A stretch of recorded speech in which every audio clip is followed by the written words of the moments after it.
ਵੇਖੋ ਜੀ, ਅੱਜ ਤੋਂ ਪਹਿਲੇ ਜਿਹੜੀ ਇਲੈਕਸ਼ਨ ਹੋਈ, ਕਮੇਟੀ ਦੀ ਇਲੈਕਸ਼ਨ ਹੋਈ ਜਿਹੜੀ ਮਿਊਨਿਸਪਲ ਦੀ 3 ਮਹੀਨੇ ਪਹਿਲੇ, ਉਹਦੇ ਵਿੱਚ ਤਕਰੀਬਨ 13 ਵਾਰਡਾਂ ਦੇ ਵਿੱਚ ਜੋ ਨੋਮੀਨੇਸ਼ਨ ਹੋਈ, ਮਤਲਬ ਸਾਰਿਆਂ ਦੀ ਜਿਨ੍ਹਾਂ ਨੂੰ ਮਤਲਬ ਵੀ ਟਿਕਟਾਂ ਮਿਲੀਆਂ, ਉਹਦੇ ਵਿੱਚ ਇੱਕ ਮੇਰਾ ਨਾਮ ਵੀ ਸੀ। ਤੋ ਉਸ ਤੋਂ ਪਹਿਲੇ ਮੀਟਿੰਗਾਂ ਹੋਈਆਂ ਹਰੀਸ਼ ਅਰੋੜਾ ਜੀ ਦੇ ਘਰ, ਮੰਡਲ ਪ੍ਰਧਾਨ ਜੀ ਦੇ ਘਰ। ਉਹਨਾਂ ਨੇ ਉੱਥੇ ਪਹਿਲਾਂ ਹੀ ਆਪਣੀ ਇੱਕ ਲਿਸਟ ਤਿਆਰ ਕਰ ਲਈ ਸੀ ਡੁਪਲੀਕੇਟ, ਜਿਹੜੀ ਵੀ ਉਹ ਕਹਿ ਰਹੇ ਸੀ ਵੀ ਮੈਂ ਇੱਥੋਂ ਇਹਨੂੰ ਖਿਲਾਰਨਾ, ਇੱਥੋਂ ਇਹਨੂੰ ਖਿਲਾਰਨਾ ਹੈ। ਉਹ ਸਾਡੀਆਂ ਅੱਖਾਂ ਦੇ ਵਿੱਚ ਘੱਟਾ ਪਾ ਕੇ ਉਹਨੇ ਤੇ ਸਾਨੂੰ ਦੂਜੀਆਂ ਵਾਰਡਾਂ ਦੇ ਵਿੱਚ ਸ਼ਿਫਟ ਕਰ ਦਿੱਤਾ, ਜਿਸ ਦਾ ਮੈਂ ਖੁੱਲ੍ਹ ਕੇ ਵਿਰੋਧ ਕੀਤਾ। ਔਰ ਇਹਦੀਆਂ ਬਕਾਇਦਾ ਵੀਡੀਓ ਵੀ ਮੈਂ ਅੱਜ ਤੋਂ 3 ਮਹੀਨੇ ਪਹਿਲਾਂ ਮੈਂ ਪਾਈਆਂ ਸੀ ਸਾਰੀਆਂ। ਔਰ ਉਦੋਂ ਹੀ ਮੈਂ ਆਪਣਾ ਰਿਜ਼ਾਈਨ ਦੇ ਦਿੱਤਾ ਸੀ, ਨਾਲ ਹੀ ਮੈਂ 17 ਤਰੀਕ ਨੂੰ ਰਿਜ਼ਲਟ ਆਇਆ ਸੀ ਅਤੇ 20 ਤਰੀਕ ਨੂੰ ਮੈਂ ਰਿਜ਼ਾਈਨ ਦੇ ਦਿੱਤਾ ਸੀ BJP ਜ਼ਿਲ੍ਹਾ ਸੈਕਟਰੀ ਦੇ ਵਿੱਚੋਂ, ਵੀ ਅੱਜ ਤੋਂ ਬਾਅਦ ਮੈਂ ਇਸ ਪਾਰਟੀ ਦੇ ਵਿੱਚ ਕੰਮ ਨਹੀਂ ਕਰਾਂਗਾ।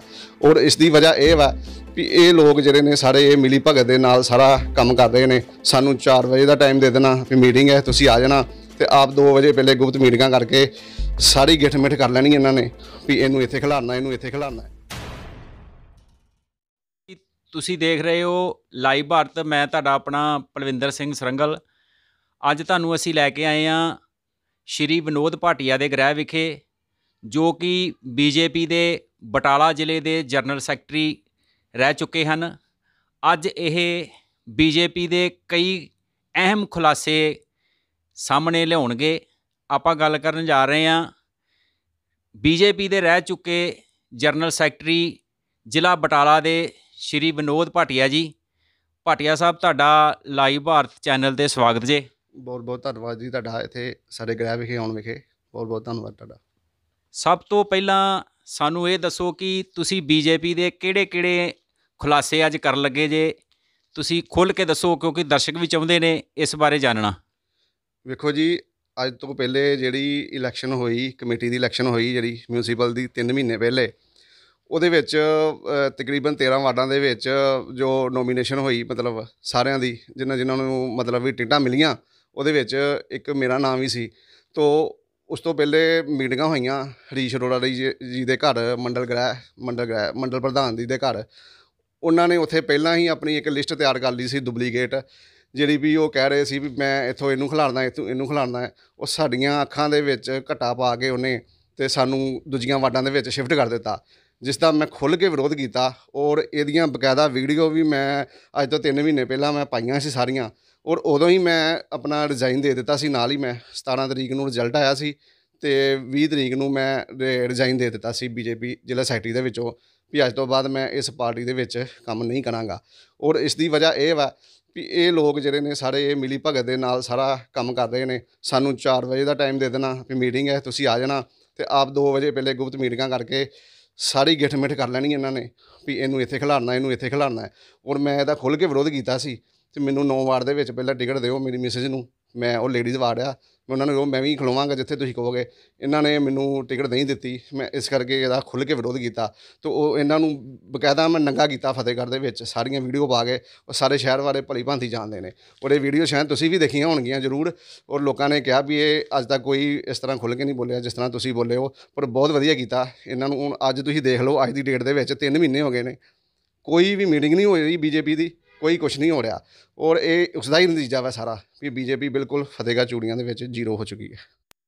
ਭਾਟੀਆ ਸਾਹਿਬ, ਤੁਸੀਂ BJP ਦੇ ਉੱਚ ਅਹੁਦੇਦਾਰਾਂ ਨੂੰ ਦੱਸਿਆ ਹੈ ਕਿ ਆਹ ਗੱਲਾਂ ਜਿਹੜੀਆਂ ਮੇਰੇ ਨਾਲ ਹੋ ਰਹੀਆਂ, ਜਾਂ ਤੁਸੀਂ ਇਸ ਨਾਰਾਜ਼ਗੀ ਨੂੰ ਕਿੱਦਾਂ ਮਤਲਬ ਵੇਖਿਆ, ਜਾਂ ਕੋਈ ਅਸਤੀਫਾ ਦਿੱਤਾ ਹੈ? ਵੇਖੋ ਸਰੰਗਲ ਸਾਹਿਬ, ਮੈਂ ਆਹ ਵੇਖੋ ਅਖਬਾਰ ਦੱਸ ਰਹੀ ਹੈ, ਮੂੰਹੋਂ ਬੋਲ ਕੇ ਦੱਸ ਰਹੀ ਹੈ, ਹੋਰ ਵੀ ਅਖਬਾਰਾਂ ਦੱਸ ਰਹੀਆਂ ਵੀ ਮੈਂ ਬਕਾਇਦਾ ਲਿਖ ਕੇ ਅਖਬਾਰਾਂ ਦੇ ਵਿੱਚ ਦਿੱਤਾ ਸੀ ਵੀ ਇਹ ਜਿਹੜਾ ਜੋ BJP ਜੋ ਚੱਲ ਰਹੀ ਹੈ ਫਤਿਹਗੜ੍ਹ ਚੂੜੀਆਂ ਦੇ ਵਿੱਚ, ਇਹ ਗਲਤ ਹੋ ਰਿਹਾ ਵਾ। ਜੋ ਵੀ ਹੋ ਰਿਹਾ ਵਾ, ਮਤਲਬ ਸਾਰਾ ਕੰਮ ਜਿਹੜਾ ਵਾ ਇਹ ਗਲਤ ਹੋ ਰਿਹਾ ਵਾ। ਉਹ ਬਕਾਇਦਾ ਮੈਂ ਲਿਖਤੀ ਇਹਨਾਂ ਨੂੰ 17 ਤਰੀਕ ਨੂੰ ਰਿਜ਼ਲਟ ਆਇਆ ਸੀ। ਔਰ 22 ਨੂੰ ਮੈਂ ਅਸਤੀਫਾ ਆਪਣਾ ਜਿਹੜਾ ਵਾ ਉਹ ਮੈਂ ਭੇਜ ਦਿੱਤਾ ਸੀ ਜ਼ਿਲ੍ਹਾ ਪ੍ਰਧਾਨ ਨੂੰ, ਵੀ ਅੱਜ ਤੋਂ ਬਾਅਦ ਮੈਂ ਇਸ ਪਾਰਟੀ ਵਿੱਚ ਕੰਮ ਬਿਲਕੁਲ ਨਹੀਂ ਕਰਾਂਗਾ, ਔਰ ਨਾ ਮੈਂ ਇਸ ਪਾਰਟੀ ਵਿੱਚ ਜੁਆਇਨ ਕਰਾਂਗਾ। ਤੁਹਾਨੂੰ ਉਹਨਾਂ ਕੁਛ ਨਹੀਂ ਕਿਹਾ ਜਦੋਂ ਤੁਸੀਂ ਅਸਤੀਫਾ ਦਿੱਤਾ? ਅਸਤੀਫਾ ਦੇਣ ਤੋਂ ਬਾਅਦ ਜਦੋਂ ਉਹਨਾਂ ਨੂੰ ਅਸਤੀਫਾ ਦਿੱਤਾ, ਤੁਹਾਡੇ ਨਾਲ ਕੋਈ ਗੱਲ ਨਹੀਂ ਹੋਈ? ਵੇਖੋ, ਸੱਚਾਈ ਤੇ ਸੱਚਾਈ ਹੁੰਦੀ ਹੈ। ਸੱਚਾਈ ਤੇ ਕੋਈ ਨਹੀਂ ਬੋਲਦਾ, ਝੂਠ ਤੇ ਹਰ ਕੋਈ ਉਂਗਲਾਂ ਚੁੱਕਦਾ ਵਾ, ਸੱਚਾਈ ਤੇ ਕੋਈ ਨਹੀਂ ਚੁੱਕਦਾ। ਕਿਉਂਕਿ ਮੈਂ ਸਾਰੇ ਸ਼ਹਿਰ ਨੂੰ ਸੱਚਾਈ ਦੱਸੀ ਸੀ ਆਪਣੀ ਵੀ ਮੇਰੀ ਸੱਚਾਈ ਆ ਵਾ ਅਤੇ ਇਹ ਮੇਰੇ ਨਾਲ ਹੋਇਆ ਜੇ। ਉਸ ਤੋਂ ਬਾਅਦ ਉਹਨਾਂ ਨੇ ਕੋਈ ਐਲੀਗੇਸ਼ਨ ਨਹੀਂ ਕੀਤਾ, ਕੋਈ ਕਿਸੇ 'ਤੇ ਕੋਈ ਕਾਰਵਾਈ ਨਹੀਂ ਕੀਤੀ ਹੈਗੀ। ਤੁਹਾਨੂੰ ਕੁਝ ਨਹੀਂ ਪੁੱਛਿਆ ਗਿਆ ਕਿ ਤੁਸੀਂ ਕਿਉਂ ਅਸਤੀਫਾ ਦੇ ਰਹੇ ਹੋ?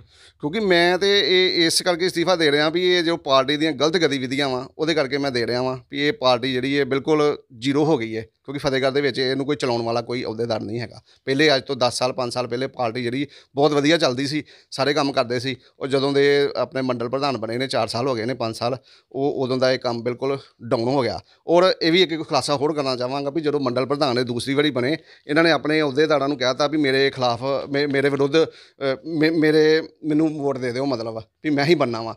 ਇਹਨਾਂ ਨੇ ਸਾਰੇ ਮਿਲੀ ਭਗਤ ਦੇ ਨਾਲ ਇਹਨਾਂ ਨੂੰ ਪ੍ਰਧਾਨ ਬਣਾ ਦਿੱਤਾ, ਸਾਰਿਆਂ ਰਲ ਕੇ। ਉਹਦੇ ਵਿੱਚ ਮੈਂ ਨਹੀਂ ਸੀ ਹੈਗਾ, ਫਿਰ ਮੈਂ ਗਿਆ ਨਹੀਂ ਸੀ ਉਹ ਮੀਟਿੰਗ ਦੇ ਵਿੱਚ। ਤੁਸੀਂ ਹੁਣ ਕਿਹੜੀ ਪਾਰਟੀ ਦੇ ਨਾਲ ਜੁੜੇ ਹੋ? ਵੇਖੋ, ਕਿਸਾਨਾਂ ਦੀ ਇੱਕੋ ਹੀ ਪਾਰਟੀ ਹੈ, ਹਮਾਇਤੀ ਪਾਰਟੀ ਹੈ, ਸ਼੍ਰੋਮਣੀ ਅਕਾਲੀ ਦਲ, ਜਿਹਨੂੰ ਅਸੀਂ ਅੱਜ ਤੋਂ 20 ਸਾਲ ਪਹਿਲੇ ਵੀ ਅਸੀਂ ਉਹਦੇ ਵਿੱਚ ਵੀ ਕੰਮ ਕਰਦੇ ਰਹੇ ਹਾਂ, ਅਤੇ ਹੁਣ ਵੀ ਕੰਮ ਕਰਦੇ ਹਾਂ, ਅਤੇ ਗਾਂਹ ਵੀ ਕਰਦੇ ਰਹਾਂਗੇ। ਔਰ ਸ਼੍ਰੋਮਣੀ ਅਕਾਲੀ ਦਲ ਹੀ ਅਸੀਂ ਉਹਨਾਂ ਦੇ ਨਾਲ ਹੀ ਜੁੜੇ ਹਾਂ, ਅਤੇ ਉਹਨਾਂ ਦੇ ਨਾਲ ਹੀ ਕੰਮ ਕਰਦੇ ਰਹਾਂਗੇ।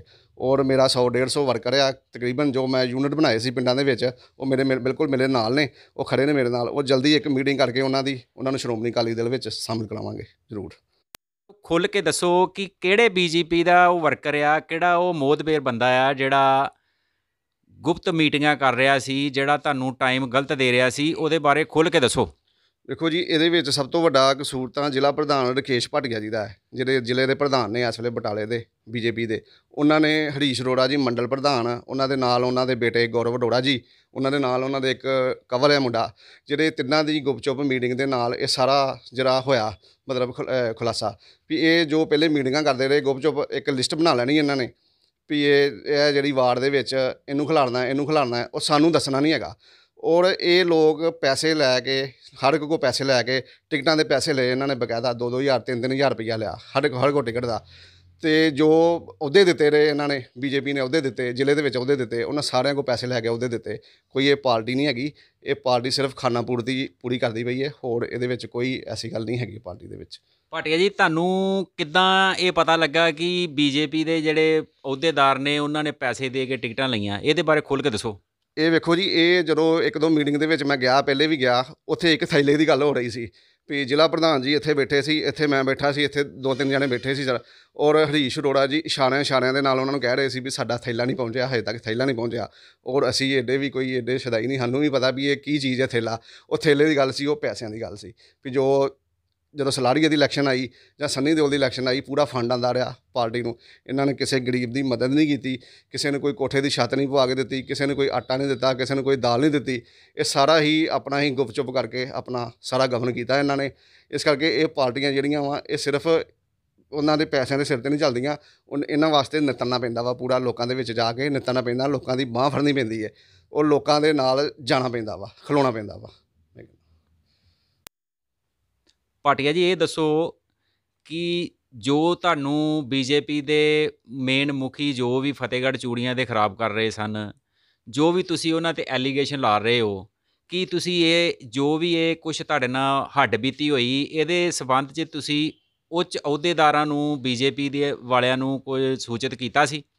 ਬਿਲਕੁਲ, ਬਕਾਇਦਾ ਜੀ, ਬਕਾਇਦਾ ਇਹਨਾਂ ਨੂੰ ਫੋਨ 'ਤੇ ਵੀ ਮੈਸੇਜ ਭੇਜੇ ਸੀ, ਬਕਾਇਦਾ ਇਹਨਾਂ ਨੂੰ ਸਾਰਿਆਂ ਨੂੰ ਵਟਸਐਪ 'ਤੇ ਵੀ ਗਏ ਸੀ ਵੀ ਜਦੋਂ ਸੂਚਿਤ ਕੀਤਾ ਸੀ ਵੀ ਇਹਨਾਂ ਨੇ ਕਿਹਾ ਸੀ ਵੀ ਤੁਸੀਂ ਇਹ ਵਾਰਡ ਦੇ ਵਿੱਚ ਖਲੋਣਾ ਵਾ। ਪਰ ਜਦੋਂ ਉਹਨਾਂ ਦੀ ਲਿਸਟ ਹੀ ਗਲਤ ਬਣ ਚੁੱਕੀ ਸੀ, ਇੱਕ ਇਹਨਾਂ ਨੇ 5 ਮੈਂਬਰੀ ਕਮੇਟੀ ਬਣਾ ਲਈ, ਇਹਨਾਂ ਨੇ 5 ਮੈਂਬਰੀ, ਜਿਹਦੇ ਵਿੱਚ ਦੋਨੇ ਪਿਓ ਪੁੱਤ ਆਪ ਬਣ ਗਏ, ਇੱਕ ਕਵਲ ਮੁੰਡਾ ਬਣ ਗਿਆ, ਔਰ ਇੱਕ ਰਕੇਸ਼ ਭਾਟੀਆ ਜੀ 4, ਔਰ 5ਵੇਂ ਸੀ ਸਾਡੇ ਪ੍ਰਧਾਨ ਜੀ, ਸੀਨੀਅਰ ਬੰਦੇ ਫਤਿਹਗੜ੍ਹ ਚੂੜੀਆਂ ਦੇ ਸਿੰਧੀ ਪ੍ਰਧਾਨ ਜੀ। ਉਹਨਾਂ ਦਾ ਇਹਨਾਂ ਨੇ ਨਾਂ ਤਾਂ ਲਿਖ ਲਿਆ ਵਿੱਚ, ਪਰ ਉਹਨਾਂ ਨੂੰ ਉਹ ਮੀਟਿੰਗ ਦੇ ਵਿੱਚ ਬੁਲਾਇਆ ਨਹੀਂ ਗਿਆ ਹੈਗਾ, ਉਹਨਾਂ ਨੂੰ ਨਰਾਦਰ ਕਰ ਦਿੱਤਾ। ਇਸ ਕਰਕੇ ਵੀ ਉਹਨਾਂ ਸੀਨੀਅਰ ਬੰਦਿਆਂ ਦੀ ਇਹਨਾਂ ਨੇ ਕੋਈ ਪੁੱਛਗਿੱਛ ਨਹੀਂ ਕੀਤੀ, ਔਰ ਬਿਨਾਂ ਪੁੱਛਗਿੱਛ ਤੋਂ ਇਹ ਸਾਰਾ ਜਿਹੜਾ ਕੰਮ ਹੈ ਇਹਨਾਂ ਨੇ ਕੀਤਾ। ਮਤਲਬ ਇਹਨਾਂ ਨੇ ਕਿਸੇ ਨੂੰ ਪੁੱਛਿਆ ਨਹੀਂ, ਸੀਨੀਅਰ ਬੰਦੇ ਨੂੰ ਨਹੀਂ ਪੁੱਛਿਆ ਕਿਸੇ ਨੂੰ। ਉਹ ਸਾਨੂੰ ਸਿਰਫ ਸੂਚਨਾ ਹੀ ਆਉਂਦੀ ਰਹੀ, ਡੁਪਲੀਕੇਟ ਸੂਚਨਾ, ਉਹ ਵੀ ਗਲਤ ਟਾਈਮ 'ਤੇ ਆਉਂਦੀ ਰਹੀ ਸਾਨੂੰ।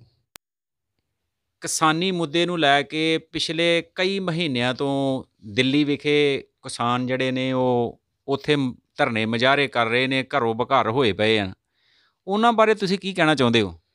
ਵੇਖੋ, ਕਿਸਾਨ ਅੰਦੋਲਨ ਜਿਹੜਾ ਚੱਲ ਰਿਹਾ ਵਾ, ਉਹ ਬਿਲਕੁਲ ਸਹੀ ਚੱਲ ਰਿਹਾ ਵਾ। ਜੋ ਮੋਦੀ ਨੇ ਕੀਤਾ ਕਿਸਾਨਾਂ ਵਾਸਤੇ, ਜੋ ਉਹਨਾਂ ਨੇ ਗਲਤ ਕੰਮ ਕੀਤੇ, ਉਹ ਬਿਲਕੁਲ ਨਹੀਂ ਹੋਣੇ ਚਾਹੀਦੇ। ਕਿਉਂਕਿ ਕਿਸਾਨ ਜਿਹੜੇ ਆ ਦੇਸ਼ ਦਾ ਅੰਨਦਾਤਾ ਵਾ, ਉੱਥੋਂ ਹੀ ਅਸੀਂ ਰੋਟੀ ਖਾਣੀ ਹੈ, ਉਹਨਾਂ ਦੇ ਨਾਲ ਹੀ ਅਸੀਂ ਉਹਨਾਂ ਕੋਈ ਅਸੀਂ ਕਮਾਈ ਕਰਨੀ ਹੈ, ਉਹਨਾਂ ਨੇ ਦੁਕਾਨਾਂ ਚੱਲਣੀਆਂ, ਉਹਨਾਂ ਨੇ ਵਪਾਰੀ ਹਰ ਵਰਗ ਨੂੰ ਉਹਦੇ ਨਾਲ ਕਿਉਂਕਿ ਜੇ ਉਹੀ ਨਾ ਸਟੈਂਡ ਹੋ ਸਕਣਗੇ ਤੇ ਸਾਡੇ ਜਿਹੜੇ ਆਪਣੇ ਦੁਕਾਨਦਾਰ ਨੇ ਦੂਜੇ ਤੀਜੇ ਸਾਰੇ ਜਿਹੜੇ ਨੇ ਮਜ਼ਦੂਰ ਵਰਗ ਦੂਜਾ ਤੀਜਾ ਉਹ ਰੋਟੀ ਕਿੱਥੋਂ ਖਾਣਗੇ। ਜਦੋਂ ਉਹੀ ਨਾ ਆਉਣਗੇ ਤਾਂ ਉਹ ਬਾਜ਼ਾਰਾਂ ਵਿੱਚ ਕੌਣ ਆਏਗਾ। ਇਸ ਕਰਕੇ ਕਿਸਾਨ ਅੰਦੋਲਨ ਜਿਹੜਾ ਬਿਲਕੁਲ ਸਹੀ ਹੈ ਔਰ ਮੈਂ ਉਹਨਾਂ ਦਾ ਪੂਰਾ ਸਮਰਥਨ ਕਰਦਾ ਵਾਂ। ਔਰ ਮੈਂ ਬਕਾਇਦਾ ਮੈਂ ਵੀ ਕਿਸਾਨ ਹਾਂ, ਇੱਕ ਮੇਰੀ ਵੀ 7-8 ਕਿੱਲੇ ਜਗ੍ਹਾ ਵਾ, ਮੈਂ ਵੀ ਆਪਣੀ ਖੇਤੀ ਕਰਦਾ, ਉਹ ਮੈਂ ਵੀ ਕਣਕ ਝੋਨਾ ਬੀਜਦਾ ਵਾਂ, ਮੈਂ ਬਿਲਕੁਲ ਉਹਨਾਂ ਦੇ ਨਾਲ ਖੜਾ ਵਾਂ। ਦੂਜਾ ਸਵਾਲ ਇਹ ਦੱਸੋ ਕਿ ਤੁਸੀਂ ਵੀ ਕਿਸਾਨੀ ਮੁੱਦੇ ਨੂੰ ਲੈ ਕੇ ਕਿਸਾਨ ਧਰਨਿਆਂ ਵਿੱਚ ਗਏ ਹੋ ਕਿ ਨਹੀਂ ਗਏ? ਬਿਲਕੁਲ ਜੀ, ਮੈਂ ਇੱਕ ਵਾਰੀ ਦਿੱਲੀ ਦਾ ਚੱਕਰ ਲਾ ਕੇ ਆਇਆ ਸੀ, 2-3 ਦਿਨ ਲਾ ਕੇ ਆਏ ਸੀ ਉਦੋਂ ਆਪਾਂ। ਅਤੇ ਉਸ ਤੋਂ ਬਾਅਦ ਮੇਰੇ ਇੱਕ ਦੋਸਤ ਨੇ ਵੀਲੇ ਤੋਂ ਰਮਿੰਦਰ ਸਿੰਘ ਕੈਪਟਨ ਜੋ ਦੌੜ ਲਾ ਕੇ 500 ਕਿਲੋਮੀਟਰ ਗਏ ਨੇ ਉੱਥੇ ਦਿੱਲੀ ਦੇ, ਮੈਂ ਉਹਨਾਂ ਨੂੰ ਦਰਾਹੇ ਦੇ ਕੋਲ ਜਾ ਕੇ ਮੰਜੀ ਸਾਹਿਬ ਗੁਰਦੁਆਰਾ ਉੱਥੇ ਜਾ ਕੇ ਮੈਂ ਸੰਬੰਧ ਕੀਤਾ ਸੀ ਉਹਨਾਂ ਨੂੰ। ਔਰ ਉਸ ਦੇ ਵਿਰੋਧ ਵਿੱਚ ਵੀ ਇਹਨਾਂ ਨੇ ਮੇਰਾ ਵਿਰੋਧ ਕੀਤਾ। ਵੇਖੋ ਮੈਂ ਤਾਂ ਉਹਨਾਂ ਦੇ ਨਾਲ ਖੜਦਾ ਵਾਂ, ਕਿਸਾਨ ਨੇ ਉਹਨਾਂ ਦੇ ਨਾਲ ਖੜਨਾ, ਮੈਂ ਉਹਨਾਂ ਦੀ ਪੂਰੀ ਹਮਾਇਤ ਕਰਦਾ ਵਾਂ। ਇਹ ਅਸਤੀਫਾ ਦੇਣ ਤੋਂ ਪਹਿਲਾਂ ਦੀ ਗੱਲ ਹੈ ਕਿ ਬਾਅਦ ਦੀ ਗੱਲ ਹੈ? ਵੇਖੋ ਇਹ ਅਸਤੀਫੇ ਤੋਂ ਪਹਿਲੇ ਵੀ ਮੈਂ ਇੱਕ ਵਾਰੀ ਗਿਆ ਹਾਂ, ਅਤੇ ਦੂਜੀ ਵਾਰੀ ਮੈਂ ਉਦੋਂ ਲੁਧਿਆਣੇ ਮੈਨੂੰ ਕੰਮ ਸੀ ਕੋਈ, ਅਤੇ ਮੈਂ ਉਦੋਂ ਗਿਆ ਸੀ, ਅਤੇ ਉਸ ਤੋਂ ਬਾਅਦ ਵੀ ਮੈਂ ਗਿਆ ਵਾਂ, 2 ਵਾਰੀ ਗਿਆ ਵਾਂ। ਸੋ ਇਹ ਸਨ ਬੀਜੇਪੀ ਦੇ ਜਨਰਲ ਸੈਕਟਰੀ ਜ਼ਿਲ੍ਹਾ ਬਟਾਲਾ ਤੋਂ, ਜਿਨ੍ਹਾਂ ਨੇ ਬੀਜੇਪੀ ਦੇ ਕਈ ਵੱਡੇ ਖੁਲਾਸੇ ਜਿਹੜੇ ਉਹ ਸਾਹਮਣੇ ਕੀਤੇ। ਉਹਨਾਂ ਇਹ ਵੀ ਕਿਹਾ ਕਿ ਮੇਰਾ ਅਸਤੀਫਾ ਦੇਣ ਦਾ ਮੇਨ ਮੁੱਖ ਕਾਰਨ ਸੀ ਕਿ ਫਤਿਹਗੜ੍ਹ ਚੂੜੀਆਂ ਦੇ ਬੀਜੇਪੀ ਦੇ ਜੋ ਮੇਨ ਮੁਖੀ ਬਣਾਏ ਹਨ ਉਹ ਕਹਿੰਦੇ ਕੁਛ ਹੋਰ ਸਨ ਅਤੇ ਕਰਦੇ ਕੁਛ ਹੋਰ ਸਨ।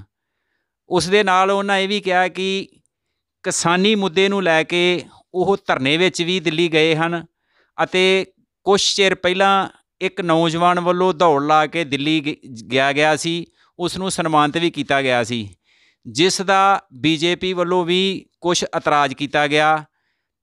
ਪਰ ਇਹਨਾਂ ਨੇ ਇਹ ਵੀ ਕਿਹਾ ਕਿ ਮੈਂ ਅੱਜ ਵੀ ਕਿਸਾਨਾਂ ਦੇ ਨਾਲ ਪੂਰਾ ਖੜਾ ਹਾਂ, ਕਿਉਂਕਿ ਮੈਂ ਆਪ ਵੀ ਖੁਦ ਖੇਤੀ ਕਰਦਾ ਹਾਂ। ਹੁਣ ਪਰ ਦੇਖਣਾ ਇਹ ਹੈ ਕਿ ਜਿਸ ਤਰ੍ਹਾਂ ਬੀਜੇਪੀ ਦੇ ਉੱਪਰਲੇ ਲੈਵਲ 'ਤੇ ਵੀ ਪਾਰਟੀ ਦੇ ਵਰਕਰ ਟੁੱਟ ਰਹੇ ਹਨ, ਹੁਣ ਥੱਲੇ ਦੇ ਲੈਵਲ 'ਤੇ ਵੀ ਵਰਕਰ ਟੁੱਟ ਰਹੇ ਹਨ। ਇਸ ਨੂੰ ਵੇਖ ਕੇ ਇੰਝ ਲੱਗਦਾ ਹੈ ਕਿ ਆਉਣ ਵਾਲੀ 2022 ਦੀ ਇਲੈਕਸ਼ਨ ਵਿੱਚ ਬੀਜੇਪੀ ਦਾ ਪੱਕਾ ਸਫਾਇਆ ਹੋ ਜਾਏਗਾ। ਇਹ ਤਾਂ ਆਉਣ ਵਾਲਾ ਹੁਣ ਸਮਾਂ ਹੀ ਦੱਸੇਗਾ। ਮੈਂ ਪਲਵਿੰਦਰ ਸਿੰਘ ਸਰੰਗਲ, ਫਤਿਹਗੜ੍ਹ ਚੂੜੀਆਂ।